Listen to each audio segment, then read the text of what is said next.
প্রায় মশলাটা কষানো শেষ। এখন এখানে দিয়ে দিব কাজু বাদাম, টক দই, পেঁয়াজ আর কিশমিশ আর সামান্য দুধ দিয়ে ভালোভাবে আবার মশলাটা কষিয়ে নিব।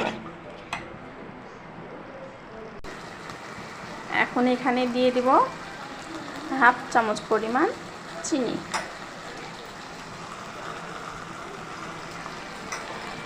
আপনারা চিনিটা আপনাদের স্বাদ মতো দিতে পারেন।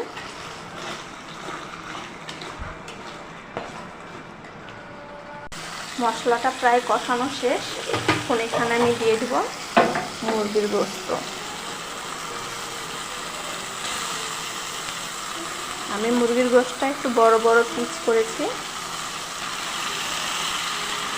আপনারা চাইলে ছোট ছোট করতে পারেন।